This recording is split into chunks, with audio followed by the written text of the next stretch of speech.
Temps, c'est le rendez-vous phare pour éclairer votre lecture de l'info. La tribune de l'actualité plus, du lundi au vendredi. Mesdames et messieurs, bonjour et bienvenue dans votre émission. Nous sommes vendredi 22 juillet 2016. L'émission, c'est bien la tribune de l'actualité plus qui vous donne la possibilité de mieux comprendre l'actualité en Guinée, en Afrique et partout dans le monde. Puis l'invité ici dans ce studio et sur ce plateau, Abdoul Sako. Il est le président du CROCS. Le CROCS, c'est bien le Conseil régional des organisations de la société civile guinéenne. Avec lui, il sera essentiellement question de l'observation du civisme dans notre capitale, Conakry. Mais avant, Daouda Mohamed Kamara, bonjour. Bonjour Boubacar Condé, bonjour à nos auditeurs et téléspectateurs. Là, on a perdu, on a enregistré un deuil, c'est bien la mort de la maman d'un de nos travailleurs ici, c'est bien le cadreur Agibou Belbari, il a perdu sa maman hier. L'enterrement aura lieu demain à Dabola. Oui, effectivement, Abakar Condé, c'est avec grande tristesse que nous avons appris cette nouvelle très tôt ce matin. Ouais. Et je crois que nous avons été très affligés quand on sait combien une maman peut nous coûter, combien une maman peut nous être chère et qu'on la perde comme ça. Pendant qu'elle s'est déplacée du village, il faut le rappeler, elle s'est déplacée du village pour venir suivre ici des soins. Ouais. Et on sait quand même que depuis son arrivée à Conakry, Agibou Belbari, il a consacré pratiquement tout son temps, toute son énergie toujours au chevet de sa maman, au chevet de sa maman pour qu'elle puisse recouvrer sa santé. Ouais. Mais comme on le dit souvent de façon très courante, l'homme propose, Dieu dispose. Dieu a voulu qu'elle vienne rendre l'âme dans les mains de son fils à Conakry et elle a fait tous ses parcours de Dabola à Conakry pour venir rendre l'âme ici. Aujourd'hui, nous présentons toutes nos condoléances à la grande famille, la grande famille de la société guinéenne d'investissement qui est SGI, parce qu'il est élément de cette société Chéri FM TV Tam Tam Guinée. Mais aussi nous présentons toutes nos condoléances à la famille Bari et à tous les ressortissants connaissant cette dame qui nous quitte aujourd'hui, à tous les ressortissants, je vais dire, de Dabola, vivant à Conakry ou ailleurs, et que la terre de la Guinée soit légère à notre chère maman. En tout cas, Agibou était très attaché à sa maman. La preuve, on l'appelait à l'école Agibou Aïssata Bari. Le nom donc de sa maman, c'est bien Aïssata. Il était au chevet de sa mère pour vraiment, comme tu l'as dit, pour l'aider à recouvrer sa santé, à défaut, l'aider à traverser cette période en douceur. C'est ça aussi la vie. Si ce n'est pas le matin d'un soir, c'est le soir d'un matin. Donc à Agibou et à toute sa famille, les condoléances les plus émues, les plus attristées de la part de la direction générale du groupe SGI Média. Les deux invités ici dans ce studio et sur ce plateau, Abdoul Sako, président du CROCS, le conseil régional des organisations de la société civile, et M. Touré Abdoulaye Kadiatou, responsable technique du centre d'éducation civique et électorale de la commune de Matam. Monsieur Sako, nous allons parler du civisme aujourd'hui à Conakry. Dites-nous quelle observation vous faites du comportement des citoyens de la capitale. Merci M. Condé et bonjour à tous les auditeurs de la radio série FM et la télévision TATV. Et bonjour à tout le personnel également.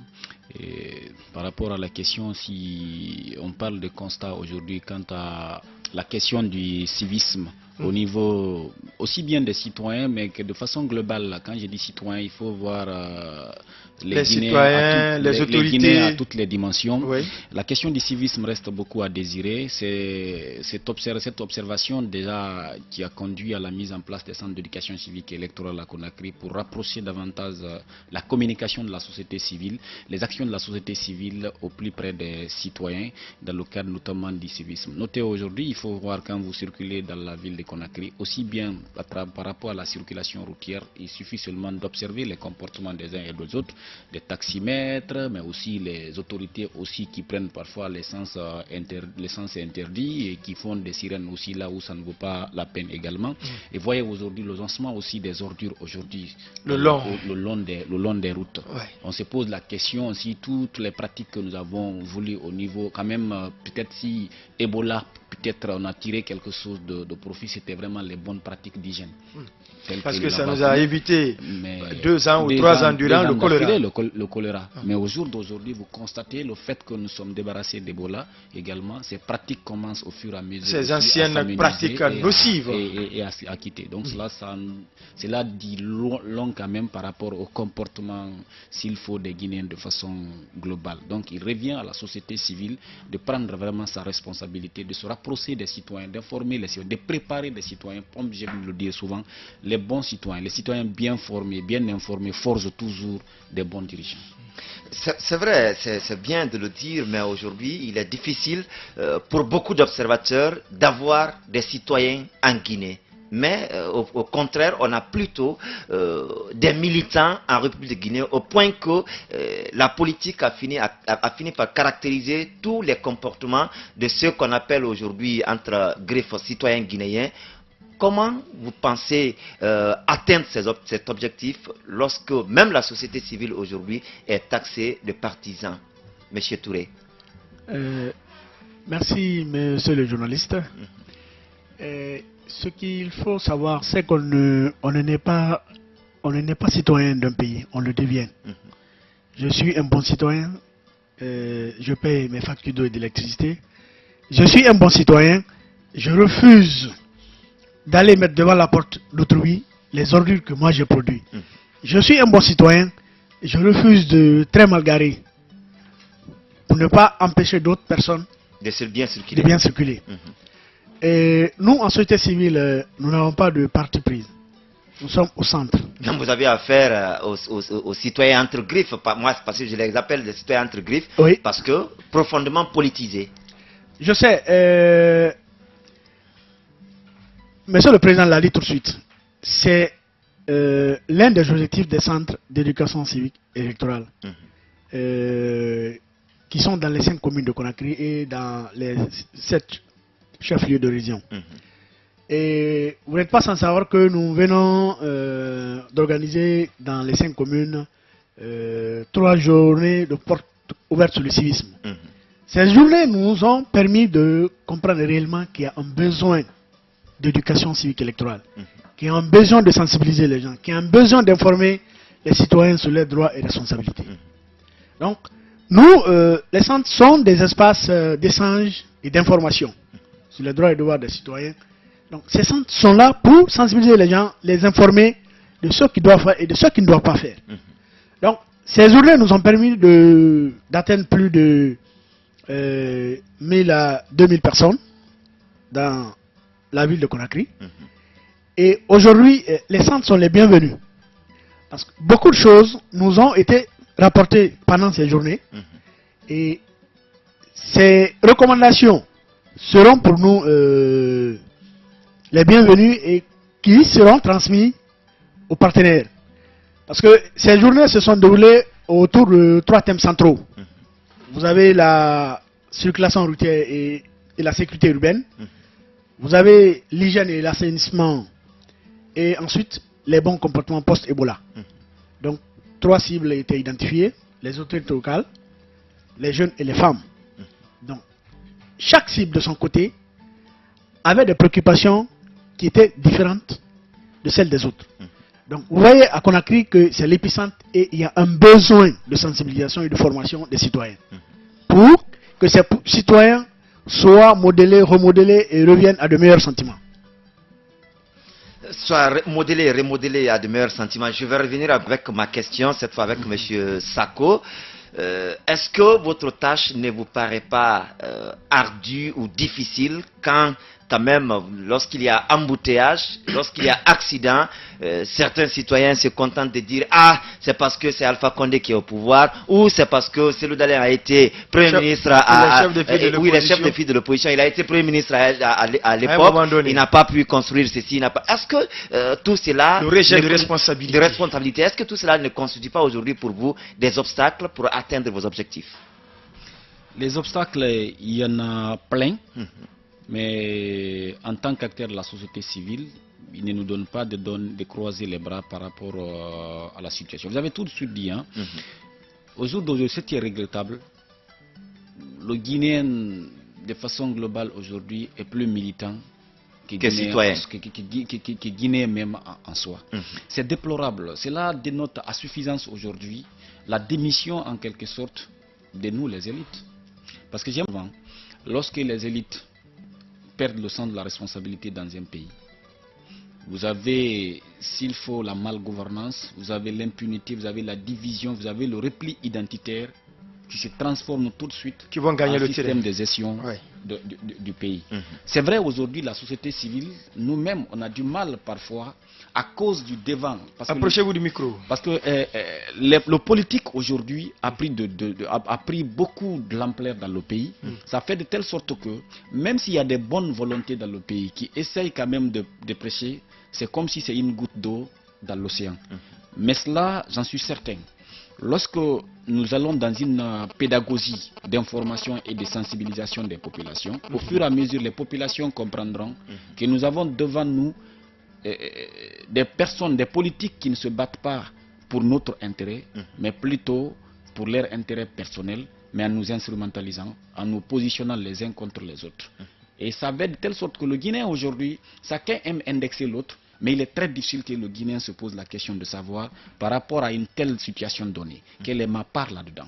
Qu'est-ce que moi je peux faire dedans? Qu'est-ce que je peux faire? C'est comme le dit un ancien président américain, il faut se poser la question, qu'est-ce que tu peux faire pour ton pays? Au-delà de poser la question, c'est ce que le pays peut faire pour toi. Aujourd'hui, vraiment, c'est déplorable dans notre pays.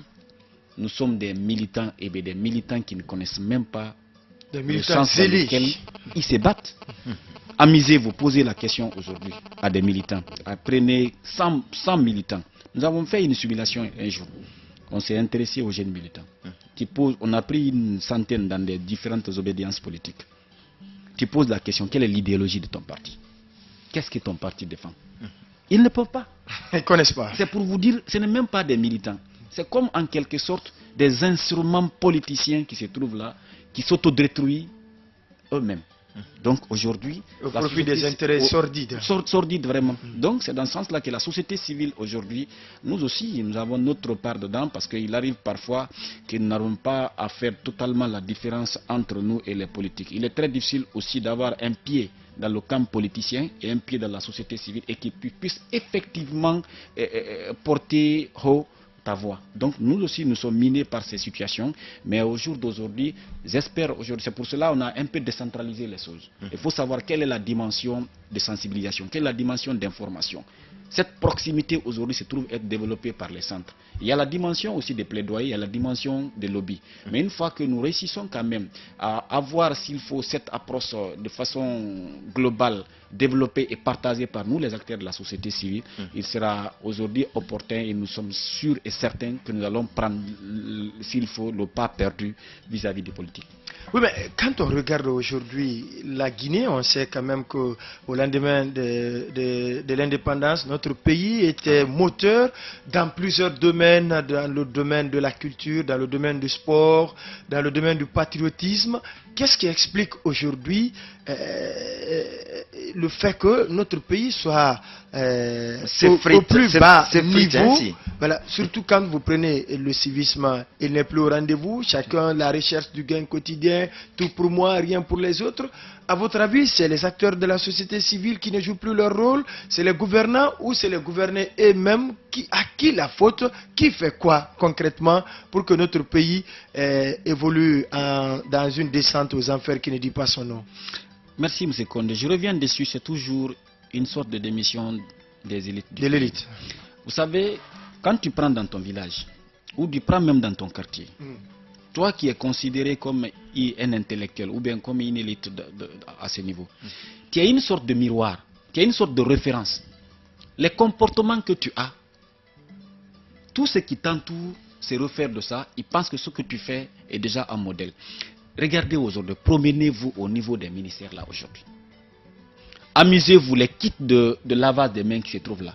Au vrai, vous allez trouver à 80%, c'est... Non, 100%. Ici, ok, je vais dire... 100%. Il n'y a rien dedans. Il y a longtemps. Il n'y a rien dedans. Il n'y a rien dedans. Ouais. Mais Guinée, bien avant même la fin de la maladie. Imaginez que ce sont même ceux qui sont au sommet même, s'il faut, de l'intelligentsia du pays, se trompent eux-mêmes. Parce que lorsque tu déposes un kit vide comme ça, là, chaque matin, ça ne te gêne pas de déposer ça là-bas, tu trompes qui?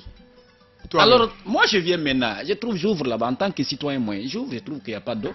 Et je vois que monsieur le ministre passe ici tous les jours, monsieur le directeur passe ici tous les jours, ou bien peut-être au niveau de mon parti politique là-bas, au niveau du QG, ça se trouve ici, mon leader il vient, il s'en fiche, et c'est un miroir pour moi. Comment voulez-vous que moi j'incarne les valeurs citoyennes? C'est compliqué. Donc c'est une sorte de démission, c'est pour cela qu'il faut qu'on se remette en cause. Regardez aujourd'hui le débat politique. Vous savez, même quand vous réfléchissez, ça fait vraiment mal. Ouais. Vous vous demandez même qui c'est qui sont là. Est-ce qu'ils sont effectivement là pour la cause de la nation ou bien ils ont des agendas cachés? Alors, M. Touré, je me tourne encore vers vous. Oui. M. Sako, nous avons évoqué des obstacles aujourd'hui. M. Sako en a détaillé également. Aujourd'hui, vous allez vraiment vers ces citoyens pour une éducation civique, pour une éducation de bons citoyens. Quel instrument vous disposez aujourd'hui pour surmonter tous ces obstacles afin d'arriver, afin d'obtenir un citoyen, vraiment un citoyen? Ok, merci monsieur le journaliste. Et nous n'avons d'autres outils que nos espaces de communication qui sont les centres d'éducation civique électorale. Et au niveau de ces centres, quand les centres ont été créés, l'une des missions c'était de promouvoir la tolérance et la paix.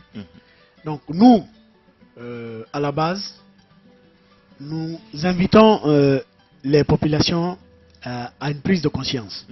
Une prise de conscience de leur situation sociale et économique, une prise de position de la situation même du pays. Donc, nous les informons pour leur dire que oui, ces centres sont pour vous. Désormais, vous n'avez plus besoin d'aller dans la rue. Venez au niveau de ces centres. Nous allons discuter de tout ce qui vous assaille. Donc, ces centres sont là pour ça. Ils viennent échanger avec nous. Également, nous partons vers eux. Aujourd'hui, les centres ont fait des résultats escomptés. Nous sommes ouverts de 8h30 à 16h30. Je vous avoue qu'il y a une fréquentation énorme. Les gens viennent. Quand ils ont des difficultés de compréhension, ils viennent vers nous. Par rapport aux valeurs démocratiques, par rapport au processus électoral. Donc, ils viennent, nous les expliquons. Et nous avons, au niveau de ces centres même, des textes légaux. Tout ce qui est gouvernance, tout ce qui est élection, nous mettons à leur disposition. Pour leur dire, oui, une autre Guinée est possible. Mais pas en prenant les bâtons ou les armes sorties dans la rue, allez casser, non. Venez, on va exprimer vos besoins en des solutions durables. Vous allez exprimer des préoccupations, des solutions durables. On sait quand même que ces citoyens aujourd'hui, lorsque vous vous exprimez, on dit non, c'est la Constitution qui a dit tel. C'est la Constitution, manifestation par exemple, c'est la Constitution à son article 10 Quel autre mécanisme vous avez pour aller au-delà du droit de manifester que la Constitution donne à ses citoyens, pour lui dire que, au-delà de votre droit de manifester, il y a aussi le droit de l'autre de vivre sans inquiétude? Ok. Le droit de manifester est un droit consacré par la Constitution guinéenne. Si vous devez marcher, vous devez aussi laisser ceux qui doivent vaguer à autre chose d'aller chercher à manger pour leur famille. Parce que le Guinéen vit du jour au jour. Donc, Monsieur le Président l'a rappelé, chez nous, il n'y a pas de politiciens, mais on n'a que des amateurs en politique. Sinon, moi, jeune militant d'un parti, je dois connaître la vision, les missions et les objectifs de mon parti. Mais vous prenez un échantillon, il a dit tout de suite, vous prenez 10, et il y a au moins une personne qui vous dira que oui, c'est ça, c'est ça. Mais nous, vers ces citoyens, nous leur disons que oui, je sais que vous êtes fâchés aujourd'hui, ils vont sortir, et vous n'allez pas aussi sortir pour aller chercher à manger, mais c'est un droit pour eux. Nous conseillons à l'autre parti, c'est une marche, et c'est un point de ralliement. Donc venez à votre point de ralliement, et laissez les autres aussi continuer à vaguer à autre chose, occupations. à leurs occupations. Parce que c'est aussi un droit. Manifester, c'est un droit, mais laisser son prochain aussi. Quelqu'un l'a dit que là où s'arrête ma liberté, c'est là où commence celle des autres. Donc, marcher, c'est bien, mais laisser aussi les autres avaguer à leur occupation. Donc, ces centres, en plus du plaidoyer et du lobbying que nous menons, nous faisons également des visites de terrain. C'est-à-dire, nous partons, nous sortons vers les familles, porte à porte, nous leur expliquons. Parce que la question récurrente qui revient, mais pourquoi marcher? Vous voyez que le pays, c'est dur, il n'y a rien. J'ai dit oui. Ça, c'est votre conception de la chose. Mais eux, ils ont raison. Parce qu'ils disent que quelque chose a été signé et qui n'a pas été respecté. Donc, ils manifestent pour cela. Vous aussi, vous avez le droit de ne pas les suivre. Sortez, allez-y chercher à manger pour votre famille. Et aujourd'hui, nous sommes écoutés. Beaucoup reviennent vers nous pour nous dire, mais est-ce que quand nous sortons, on ne sera pas attaqué? Je dis non, vous ne serez pas attaqués. Ils font leur marche, ne les agressez pas et vous ne serez pas agressés. Et surtout que la marche sera sécurisée. Donc c'est un peu ça. C'est annoncé que ce sera sécurisé. Ouais, Monsieur Sako voulait ajouter quelque chose? Oh, peut-être il a globalement dit ce qui est à dire. Et en plus de cela, les centres aussi doivent faire des projections des films documentaires à l'endroit des différentes catégories des citoyens. Et ces centres animent effectivement des émissions aujourd'hui. Et bientôt aussi, des spots vont être lancés sur les questions thématiques concernant l'hygiène publique, mais aussi les comportements possibles à la sécurité routière également. Et ces projections des films documentaires aussi permettent aux citoyens de comprendre, parce que les documentaires font cas des modèles de démocratie, comment la pratique se fasse dans d'autres pays, et un peu afin qu'on se mire de là et savoir que le monde ne se ferme pas sur la Guinée. Deux invités ici dans ce studio et sur ce plateau, Abdoul Sako, président du CROX, Conseil régional des organisations de la société civile de Guinée, et Touré Abdoulaye Kadiatou, responsable technique du centre d'éducation civique et électorale de la commune de Matam. Parlons du cas spécifique de Matam. Depuis la mise en place de ce centre, est-ce qu'il y a l'adhésion massive des citoyens de la localité?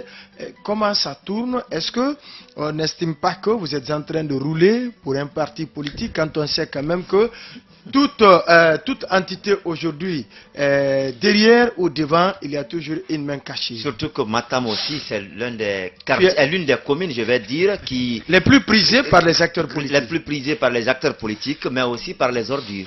Oui, vous avez... Parce que le grand marché de Madina, quand même. Oui, tout à fait. Oui, mais le grand marché relève du gouvernement. Non, mais c'est Oui, dans la commune de oui, c'est dans la Matam. commune. Mais c'est les citoyens qui sont là. Il veut dire que ça me concerne, n'est-ce pas? Ah bon. Merci. Merci, monsieur le journaliste. Quand le centre de Matam a été installé, nous avons fait une prise de contact avec les autorités locales, spécifiquement la délégation spéciale et notre partenaire technique traditionnel, la CECI, la Commission électorale communale indépendante de Matam. Donc aujourd'hui, l'adhésion est totale. Ah bon? Oui, l'adhésion est vérifier? totale. Oui, vous pouvez vérifier. C'est facile de le dire. Hein, venez à la commune. On fera le constat. Venez à la commune et spécifiquement nous sommes dans la maison des jeunes de Matam. Nous avons nos locaux là-bas. Et vous verrez, parce que nous avons des fiches de visite et de lecture.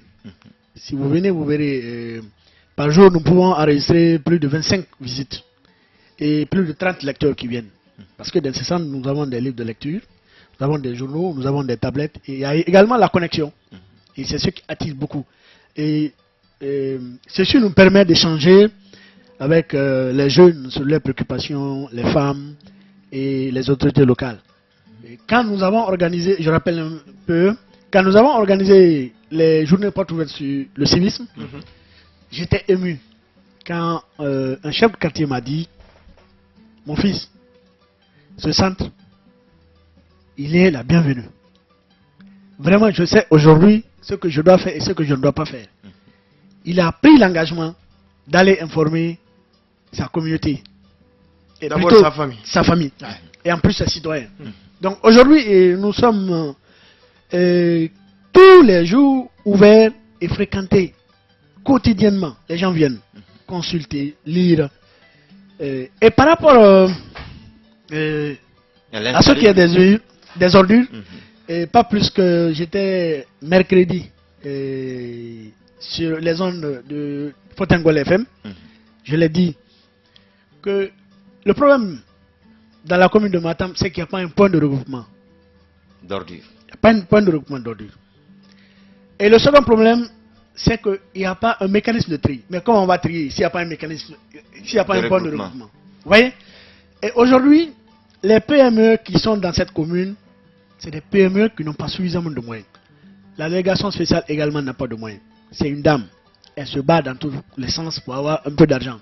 Pour pouvoir carburer ses camions. Monsieur le journaliste, je vous avoue, ce sont des vieux camions qui sont à la commune de Matam. C'est des vieux camions. Parce que ça n'a pas été entretenu aussi. Bon, c'est des camions qui ne sont pas âgés de plus de 20 ans quand même. On sait, des camions, si c'est bien entretenu, 20 ans, ça peut bien circuler. Je vous dis que ces camions s'entretenaient avant, quand le SPTD était là. Mais aujourd'hui, le SPTD a effacé. Il y a je ne sais pas si c'est un comité ou une commission, qui est domicilié au ministère de l'administration du territoire, qui gère les fonds. On en parlait la dernière fois avec M. Diallo dans ce studio. Oui.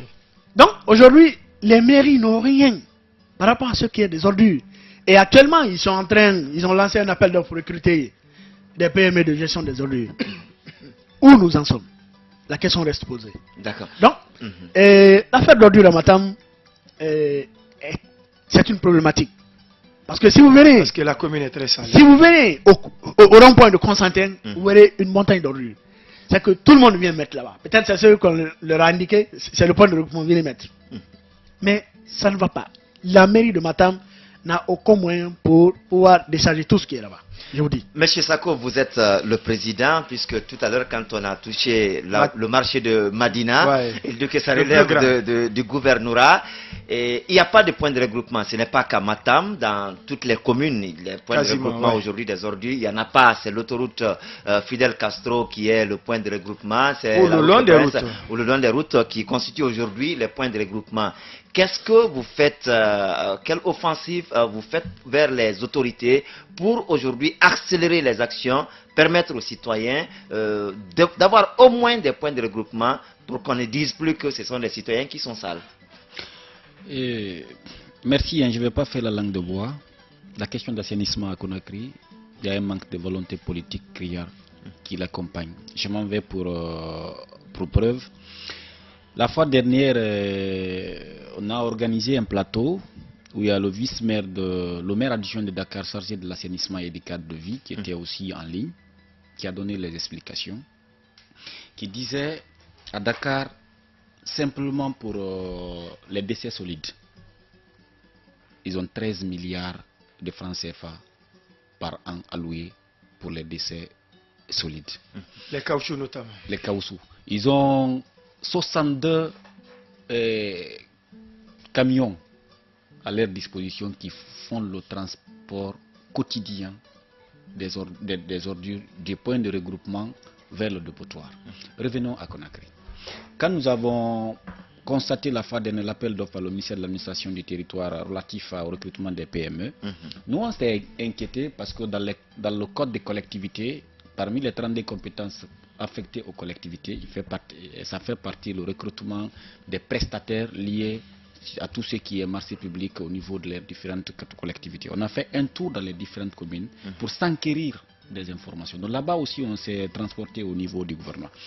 Mais je vous avoue, quand j'ai vu le budget, on m'a montré le budget annuel du gouvernorat, j'ai vu devant la ligne subvention, c'est-à-dire moins apporté pour l'assainissement, zéro. J'ai posé la question. Alors, on nous annonce souvent des milliards. Où vont ces milliards? C'est en ce moment qu'on nous a dit qu'il y a une commission qui avait été mise en place. Bien entendu, la commission a été mise en place parce qu'il y a eu des malversations qui ont été constatées dans la gestion des SPDT. Mais la commission avait 3 mois de réfléchir comment redynamiser, s'il faut, SPDT, afin qu'on aille sur de nouvelles bases pour que tout ce qui est gaffe ou de manquement soit vraiment mis de côté.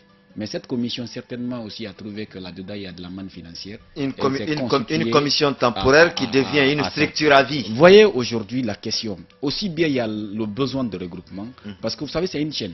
Les PME, leur travail, c'est quoi? Soit que tu prends les PME qui sont dans les marchés, vous prenez dans les marchés jusqu'au niveau des points noirs, qu'on appelle le regroupement là. Et soit que vous prenez dans les foyers pour venir au niveau de ces points noirs. Mais imaginez que ces points noirs sont remplis. Il n'y a pas pour... Il y a l'engorgement. Il y a l'engorgement, il n'y a pas de transport vers le dépotoir. Et quand on est venu sur la question des dépotoirs, au niveau de la Vinière, c'est totalement débordé. Les camions ne peuvent même pas maintenant là rentrer dedans. Donc, tout le monde reste tranquille et on laisse comme ça les ordures faire le chaque roi jour dans la on rue. en produit. Chaque jour, Vous avez touché du doigt les réalités aujourd'hui qui posent tous ces problèmes. Et tous les citoyens, le matin on s'élève, on dit le gouverneur de la ville de Conakry ne fait rien pour débarrasser la capitale des ordures. Vous, aujourd'hui, vous savez que ce n'est pas Mathurin Bangoura qui a les fonds pour débarrasser la capitale des ordures. Qu'est-ce que vous faites dans ce sens pour faire comprendre aux citoyens qui l'attaquent tous les matins, toute la journée, tous les soirs, que vraiment le responsable, ce n'est pas Mathurin, mais le responsable, c'est plutôt le gouvernement, on va le dire ainsi, avec sa commission qu'elle a mise en place pour réfléchir sur le mécanisme d'assainissement à Conakry. Bien posé. C'est pour cela que nous avons dit, quand on a fait le constat, en fait le tour dans les communes jusqu'au niveau du gouvernement, la première des choses que nous avons fait d'abord, c'est d'établir s'il faut un pont, faire des rencontres communautaires que nous avons appelées journée porte ouverte sur le civisme entre les autorités et les citoyens. Nous regroupons les citoyens de différentes catégories, les jeunes, les femmes notamment, pour venir et en tant que les autorités, vous venez vous expliquer devant ceci. Et ça fait dans les 5 communes de Conakry, c'était sur la base du financement de l'Union européenne à travers le PNUD, de l'appui technique d'AFS, que les centres là ont animé dans les 5 communes de Conakry. Et en plus de cela, nous avons permis à ces différents responsables aujourd'hui qu'ils organisent des tables rondes, des émissions. On les a mis en contact avec les médias parce que l'instrument de promotion par excellence de la société civile, ce sont les médias. Donc, on leur a donné des espaces pour communiquer, pour échanger et dire. C'est une façon pour nous encore de faire de la pression davantage sur ceux qui sont cachés quelque part où on ne sait pas, qui empêche s'il faut cette question d'assainissement de porter. Regardez, quand vous sillonnez à Conakry, vous avez honte même. Vous avez honte quand vous avez un étranger avec vous aujourd'hui qui vient d'ailleurs, il se promène avec vous. Ça fait vraiment de la honte. Donc nous, c'est dans ce talent de communication que nous sommes, c'est dans ce talent d'échange que nous sommes. Nous faisons le plaidoyer, nous faisons davantage le lobby et au besoin, si ça marche, mais si ça ne marche pas aussi, nous allons passer à autre chose. Hein. Parce que la dernière fois que moi j'ai vu le gouverneur de la ville de Conakry à la télévision nationale, il avait vraiment du pain sur la planche. Il avait tendance qu'il avait les larmes aux yeux parce que on lui demande quelque chose dont il n'a pas la possibilité. C'est qu'on a transféré les compétences et gardé les moyens. L'autre aspect quand même, hein, c'est les accidents de la circulation tant à Conakry qu'à l'intérieur du pays. Puisque nous parlons du cas spécifique de Conakry, vous l'avez effleuré tout à l'heure, des sirènes à répétition. On a même vu le gouvernement prendre une décision interdisant les sirènes de façon ostentatoire. Que faites-vous pour une prise de conscience dans la circulation afin de faire éviter plus d'accidents à Conakry? Merci beaucoup. La fois dernière, il y a parmi les journées portes ouvertes, ce qui me fait rire, la police routière était face à la population, mais c'était vraiment amusant quand même. Hein. Chacun était, s'il faut, la balle dans le camp de l'autre. Alors, il y a beaucoup de défaillances à ce niveau.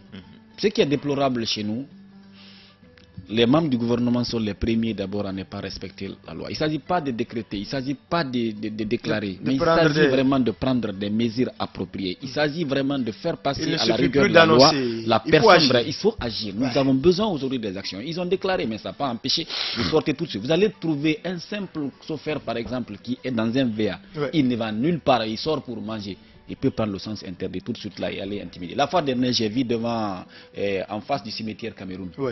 Vous savez, il y a des moments donnés, c'est vers la corniche qu'on remonte et l'autre sens devient unique. Un VA vient de façon flagrante venir agresser les policiers. Ils sont là, ils ont barré la route, ils disent dégage ça là.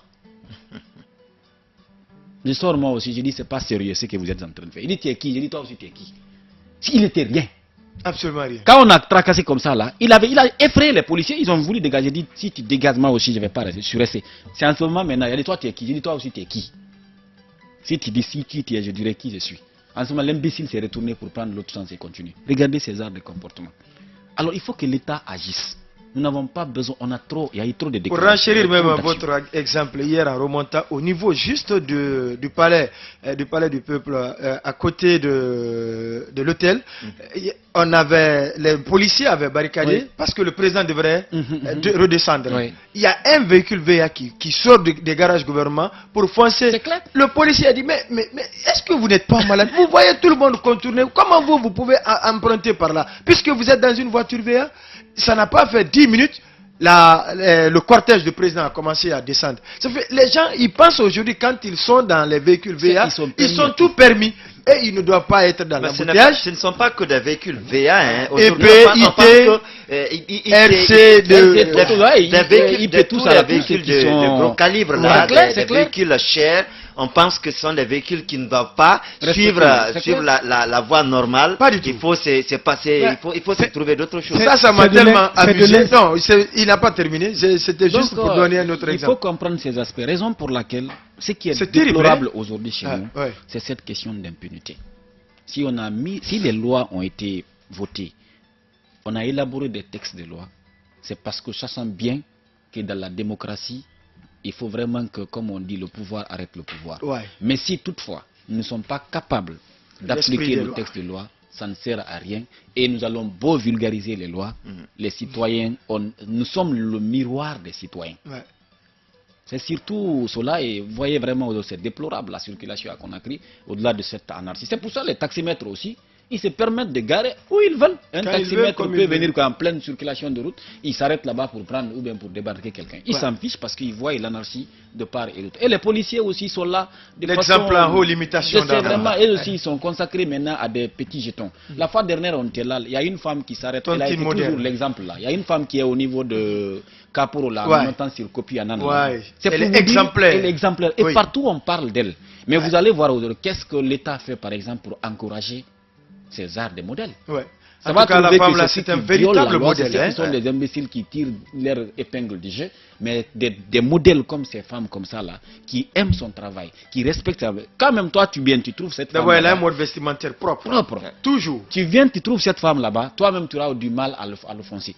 Parce qu'elle est respectueuse de ce qu'elle est, elle respecte, elle aime son travail, elle respecte les textes de loi.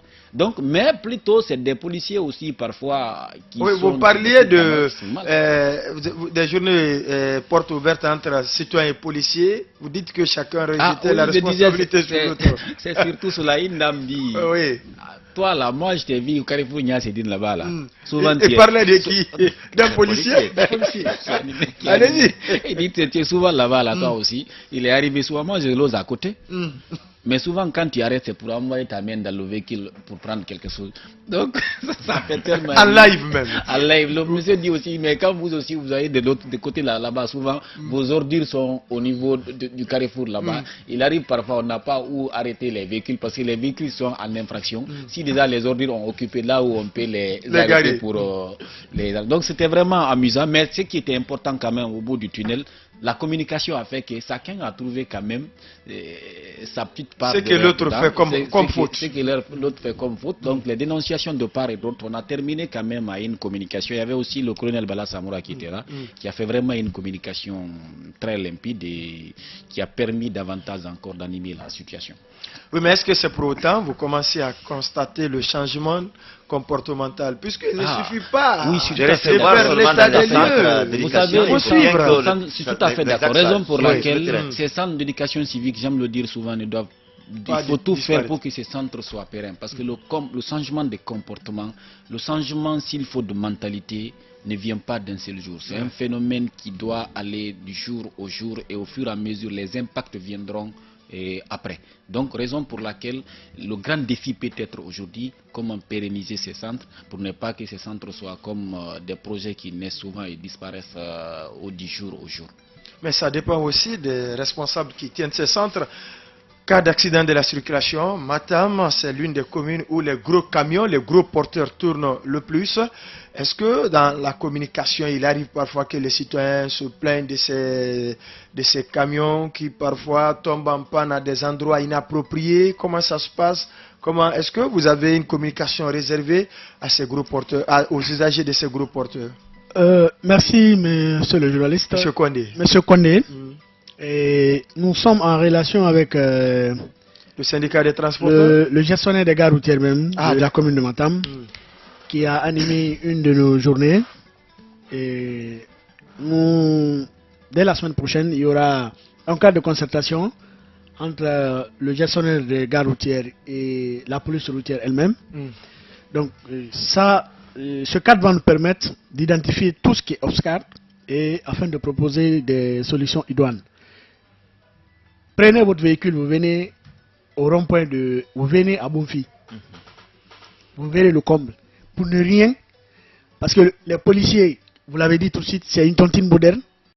Vous verrez, dès que le minibus s'arrête, il y a un doigt qui va dedans. Ça empêche la chose de circuler. Imaginez-vous que vous avez 2 ou 4, 5 minibus qui se suivent. Ceux qui sont dans leur voiture personnelle vont être retardés. Parce qu'il faut que tu donnes. Et si tu ne donnes pas, on te dit, gars, vous voyez? Et c'est des gens qui sont payés pour un travail qu'ils doivent faire.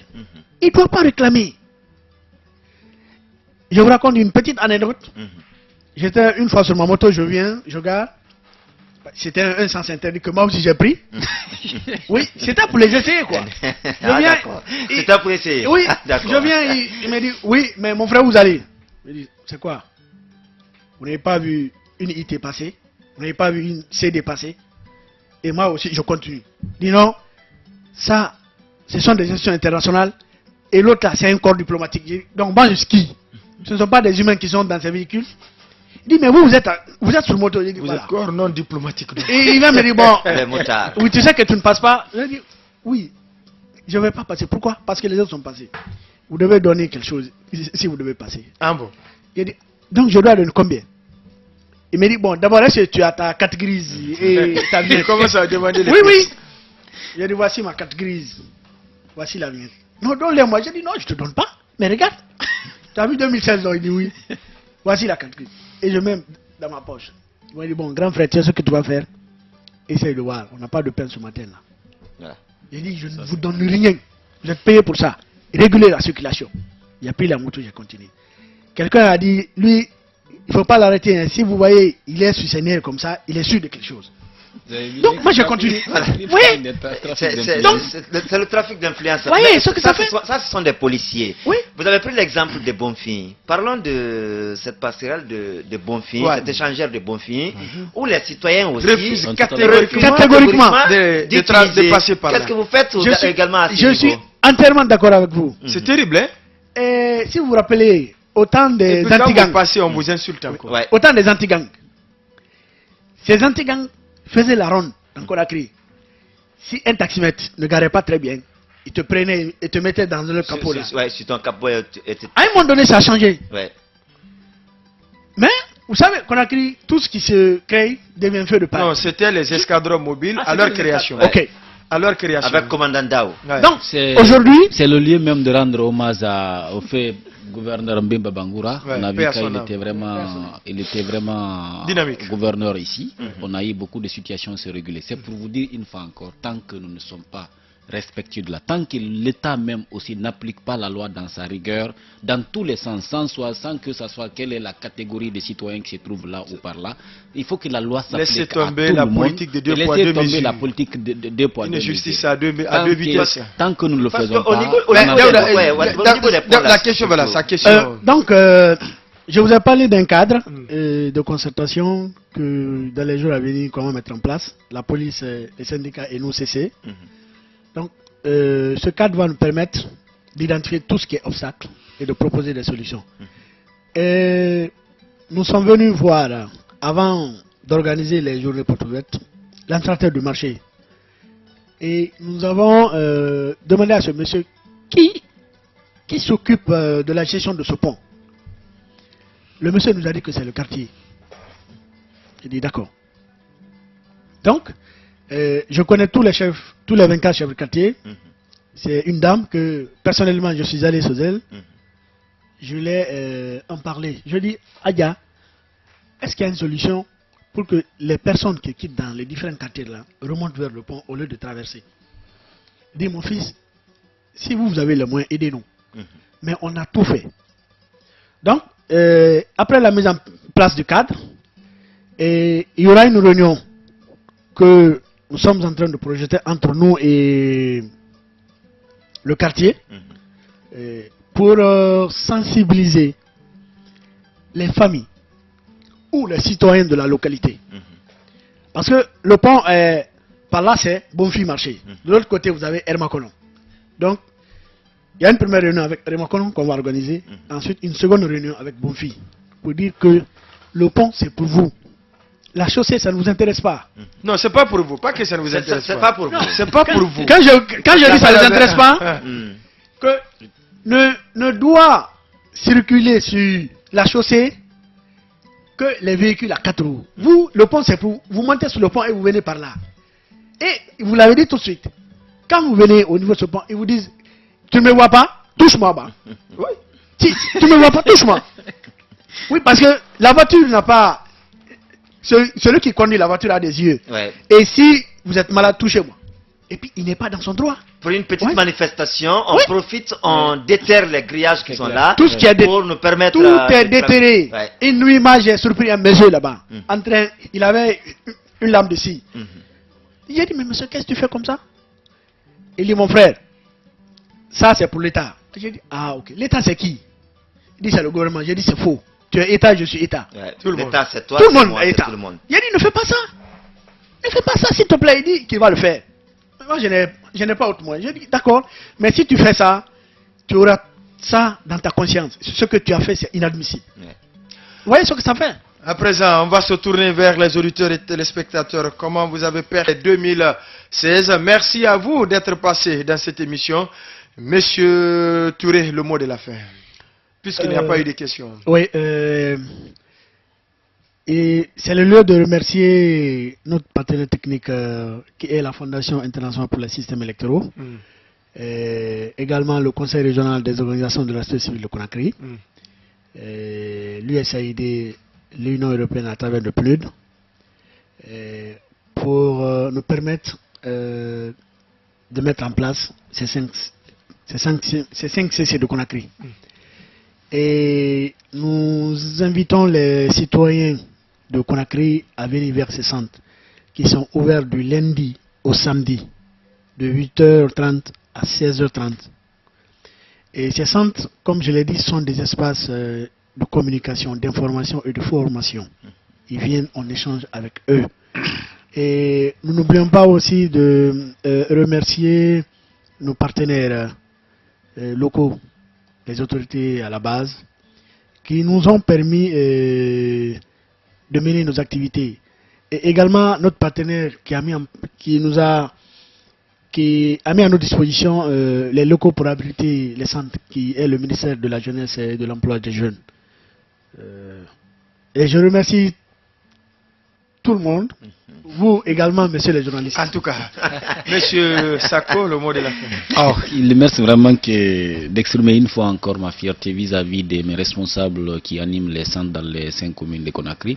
Je crois déjà sa communication en fait foi. Il a remercié déjà vraiment à ma place tous ceux de remercier. Et une fois encore, nous vous remercions davantage, nous vous tendons la main à nous accompagner les médias pour la pérennisation de ces centres. Et nous disons aux citoyens, nous comprenons leur cri de cœur, mais une fois encore que nous acceptons d'être plus citoyens que militants, parce que d'abord c'est le civisme avant tout qui peut nous permettre davantage de s'épanouir ensemble dans notre pays. Le téléphone crépite, mais la radio et la télé, c'est l'heure. Merci à ces deux invités d'être passés dans cette émission. Merci à Daouda Mohamed Kamara pour la co-animation, Kande Omar Kamara la mise en onde, Alassane Diallo et toute son équipe, Moroum Kamara, Jean-Edouard Haba pour la réalisation côté TATV. Vous pouvez suivre la rediffusion de l'émission à 22h05 sur Chéri FM la 104.1 et 22h15 sur Africa Today Télévision. Quant à nous, on se reprend demain, cette fois-ci au compte de l'émission Top Chrono à 14h avec les confrères pour décrypter ce qui fait la une de l'actualité de la semaine. Mais au compte de l'émission La Tribune de l'actualité plus, on va se reprendre à partir du lundi prochain. Portez-vous bien. La Tribune de l'actu plus, c'était avec l'équipe de la rédaction. Du lundi au vendredi, de 9h15 à 10h45 sur Chéri FM Guinée, la Tribune de l'actualité plus. Comprendre, décrypter, analyser et commenter l'actualité sociopolitique, économique et culturelle en Guinée. Piloté par l'équipe de la rédaction du groupe SGI Média et les consultants, c'est le rendez-vous phare pour éclairer votre lecture de l'info. La Tribune de l'actualité plus.